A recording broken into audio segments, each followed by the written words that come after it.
lampu atau di merpek itu ketika groundingnya dia tidak maksimal, ketika kemudian lampu itu di fade out kan atau di black out kan, kadang tidak sampai pada gelap total. Bisa masih ada kayak bara itu gitu ya. Ya. Nah, itu kadang groundingnya dia masih kurang atau bahkan tidak disambung.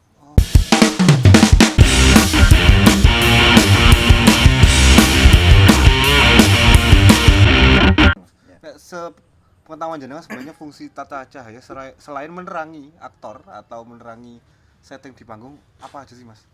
Oke.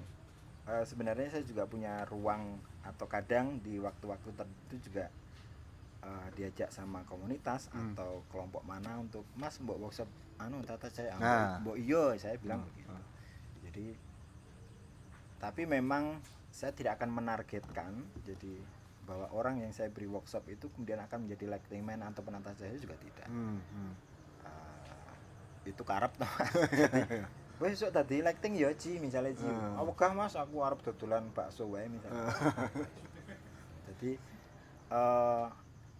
tergantung dari motivasi orang-orang yang kemudian belajar itu. Cuman memang paling tidak ketika dalam workshop tata cahaya itu peserta ini menjadi ada sedikit asupan informasi bahwa tata cahaya ini penting dalam sebuah pertunjukan. Misalnya harus disiapkan desain tata cahayanya. Desain tata cahaya ki piye Mas? Yo didesain sak karepmu wae gitu. Jadi memang kalau kemudian standarnya ada yang namanya script light atau desain tata cahaya ini digambar oleh si penata cahaya atau lighting man sesuai dengan tempat pertunjukan yang akan diselenggarakan nanti. Misalnya di PMPTK wis tak gambar karena aku sering neng kono rasa Dewang Indri ya tak gambari dhewe ya. Jadi barnya di sini pertunjukannya ini lampunya tak gambar ini kemudian diberi keterangan ini lampu ini. Nah, karena sekarang itu sudah mulai ada transisi Mas Dinu. Ada jenis-jenis lampu yang masih konvensional pijar, masih menggunakan bohlam atau pijar. Ada yang bergeser menjadi lampu-lampu LED. Nah, artinya kan tetap saya juga harus belajar ke wilayah itu juga. Jadi ora kok terus wegah aku nang LED dadi mergone ngene-ngene juga tidak. Ya masing-masing punya kelebihan dan kekurangan. Tapi ketika dua materi konvensional dan LED ini digabungkan tetap menurutku juga tetap ciamik untuk sebuah pertunjukan. Nah, itu jadi kemudian ketika workshop juga ketika beberapa kali juga sering saya lakukan di PMPTK difasilitasi oleh studio teater PMPTK. Oke, saya awali dari dasar kelistrikan Mas. Jadi ketoke nang wilayah artistik dadi mlaku PLN ya ora apa-apa karena ini penting. Jadi harus memahami tentang sumber daya itu dari mana. Nah, kalau Mas Dinu kira-kira tahunya dari mana? Sumber daya itu berasal dari mana saja Mas? Kira-kira? Dari PLN. Ya. Terus solar. Tenaga solar. Ya, solar cell ya. Terus baterai ya. Terus nempil tetangga. Dari genset bisa ya? Genset bisa, genset benar. Nah, yang paling umum itu adalah listrik yang punya PLN. Barangkali kalau nanti kita pintas. Nah, Mas Dinu kan mau pentas di Philadelphia. Amin. Insyaallah. Mungkin bukan listriknya PLN, kan mungkin. PLN kono ya. PLP. Atau listrik Philadelphia. Atau mungkin menggunakan genset. Nah, yang kita pahami adalah dua itu misalnya. Karena kalau menggunakan solar cell kita ya mungkin perangkatnya belum begitu mendukung ya. Jadi dan itu masih sangat rumit, susah. Nah, dua sumber itu. Jadi misalnya itu harus diperhitungkan matang dan dihitung jeli. Kaitannya dengan keamanan pertunjukan. Jadi misalnya ini nanti ada pentas pentas pentul tembem misalnya. Pentas pentul tembem ini akan berdurasi 2 jam. Area panggungnya 12x8 misalnya. Nah, si penata cahaya atau lighting man sudah bisa mengira-kira kira-kira butuh lampunya seberapa. Artinya dia data. Nah, kemudian digambar. Nah, kalau lanjut pada wilayah workshop tadi, dari banyak Mas yang tertarik itu. Jadi kadang ada banyak itu kadang ya kadang sing melu ambyuk ngalor. Aku nek ora melu ndak kos wae. Jadi ya jane ra melu workshop ya ora apa-apa mbok. Ning radong ya. Jadi kadang misalnya saya jelaskan tentang panel box di sebuah gedung atau panel box yang saya buat secara sederhana yang portable begitu. Oh, di panel box itu kemudian harus ada namanya MCCB. Harus MCCB ini adalah sumber utama. Jadi misalnya dari apa Mas? Dari PLN. Itu karena biasanya di gedung-gedung besar, di hotel, di gedung pemerintah besar itu pasti akan punya panel box yang besar. Artinya untuk kontrol dan keamanan safety di sumber arus itu. Dari panel box itu misalnya katakanlah sumber paling besarnya adalah 100 ampere misalnya. Kayak ngitung kepiye. Ya.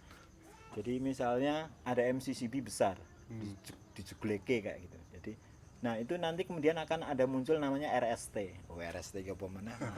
Riset. Jadi sumber ini nanti kemudian di MCCB itu sudah akan memunculkan 3 pas.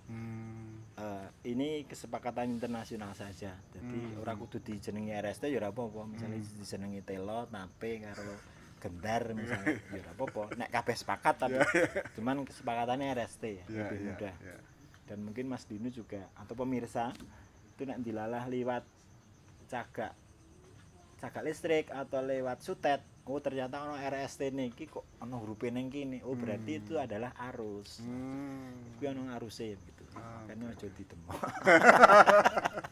Ya itu tidak usah dikasih peringatan udah tahu kayaknya. Tapi Mas, berarti memang seorang lighting man itu memang penting banget untuk mempelajari kelistrikan juga ya Mas ya? Penting sekali. Ada nggak Mas, kenal nggak ada lighting man yang aku hanya mau operator aja, aku nggak mau ngurusi soal kelistrikan, itu ada nggak yang kayak gitu Mas? Ada, cuman jane prosentasenya sedikit dan itu akan secara berkala tereliminasi ki maksudnya tereliminasi ora usah dienggo karena kon nyambungan ora gelem ya begitu. Harusnya mau untuk mempelajari itu karena kadang satu paket Mas. Jadi ora mungkin. Jadi misalnya Mas A ki Andri misal. Ruh sesuk ngelektingi yo ning kowe mung operator itu ora mungkin. Sisan sak nyambungnya mesti. Lah mesti rasa nyambungi to Ru. Nah, harusnya begitu. Sampai pada dasar-dasar kelistrikan itu paham biar satu mengantisipasi tentang kecelakaan-kecelakaan yang memungkinkan terjadi. Apa teknisinya sendiri kesetrum, pemainnya kesetrum, krunya kesetrum, ini kan harusnya tidak terjadi. Itu harus paham betul bagaimana kemudian menginstal konsep pertunjukan atau sistem tata kelistrikannya ini aman. Kemudian kenapa kemudian juga harus memahami tentang kelistrikan, ukuran-ukurannya ampere meternya. Karena perangkatnya kan jelas terukur Mas. Terukur itu maksudnya misalnya lampu Fresnelnya 2000 watt, ada yang 1000 watt. Itu pilihan kabelnya juga harus pas. Jadi paling tidak kemudian memberi spare lah biar kabel itu tidak panas. Kalau kabel itu panas beresiko kemudian dia akan terbakar. Begitu ya, terjadi konsleting pasti akan mengganggu pertunjukan. Itu memang itu sudah satu paket seharusnya karena memang berhubungan dengan kelistrikan gitu. Dan kemudian saya juga kadang dan sering sih menerapkan bahwa ada 3 pola yang saya selalu ajarkan ke teman-teman atau saya bagikan ke teman-teman yang workshop itu. Satu, penyambungannya aman. Penyambungan dalam kelistrikan sambung kabel-kabel itu aman dengan alat-alat tata cahaya misalnya dimmer pack, kemudian sambungan ke panel box itu juga aman. Kemudian benar, harus aman, benar itu yo misalnya harus positif sama positif ya positif sama positif dan harus memahami warna kabel misalnya. Jadi ini terkait dengan kesepakatan lagi. Jadi kalau ini sedikit juga berbicara tentang kabel. Kalau kabel Mas Dino pernah melihat kabel isi berapa saja? Isi 2, isi 3, isi 4. 2, 3, 5 ya. Ada. Kadang ketika isi 2, kadang ada yang berwarna hitam sama merah. Biru atau sama merah. Nah, ini untuk lebih memudahkan, kabel hitam gunakanlah untuk negatif, kabel yang berwarna gunakanlah untuk yang punya arus atau yang positif. Itu untuk lebih memudahkan dalam koordinasi penginstalan tata cahaya. Oke. Kalau yang berisi 3, berisi 5, kadang nanti akan berwarna berbeda lagi. Ada yang berwarna biru, ada yang berwarna merah, ada yang berwarna coklat, ada yang berwarna hijau. Ya. Nah, sebaiknya kabel-kabel yang berwarna ini kemudian digunakan untuk yang positif atau yang ada arusnya. Begitu. Ada satu lagi kemudian juga sebenarnya kabel ini yang kemudian harus diperhatikan bagi teman-teman nanti yang mau belajar di wilayah tata cahaya atau kemudian belajar juga tentang kelistrikan. Ada kabel warna apa itu ya? Warna hijau kalau nggak salah. Atau warna biru tapi kemudian ada garis agak kehijauan. Itu biasanya digunakan untuk grounding. Jadi ketika kita menggunakan sistem instalasi 3 pas, sebaiknya sistem grounding itu tetap digunakan sampai pada titik lampu itu jatuh di mana. Harus dikaitkan terus, diolor terus sumber real. Gitu. Artinya biar kualitas hasilnya itu akan jadi lebih maksimal. Ada dalam kondisi-kondisi tertentu lampu atau dimmer pack itu ketika groundingnya dia tidak maksimal, ketika kemudian lampu itu di fade out kan atau di black out kan, kadang tidak sampai pada gelap total. Bisa masih ada kayak bara itu gitu ya. Nah itu kadang groundingnya dia masih kurang atau bahkan tidak disambung. Wah, detail banget ya. Beda sama narasumber sebelumnya tuh yang namanya nggak ada di posternya sendiri tuh ya, karena dia ngedit sendiri. Ora cik, mutong. Ya, Mas, waduh kayaknya panjang banget ya kalau kita ngobrolin soal lighting karena memang wah ini ada ilmunya dan teman-teman kalau ingin dapat ilmunya ya ikut workshop dong. Promo kalau semua dibeberkan wah gratisan sih itu. Ilmu itu enggak murah ya enggak murah sih. Ngomong apa sih? Ya sudah, matur nuwun Mas Daru. Sama-sama Mas Dino. Ini bab soal lighting. Nah, besok ketemu Mas Daru lagi kita ngomongin bab yang lain lagi ya. Karena Mas Daru itu ya seperti saya bilang tadi multi talenta. Waduh. Jadi besok kita ngomongin soal penyutradaraan, besok lagi soal keaktoran, besok lagi soal investasi di dagang pulsa dan sebagainya mungkin bisa juga ya. Nandur jeruk ya. Matur nuwun Mas Daru. Sami-sami, Mas sudah Dino. mau berbagi ilmunya yang bisa jadi spoil teman-teman untuk penasaran yang ingin belajar lighting lebih banyak lagi, monggo bisa kontak langsung ke Mas Daru.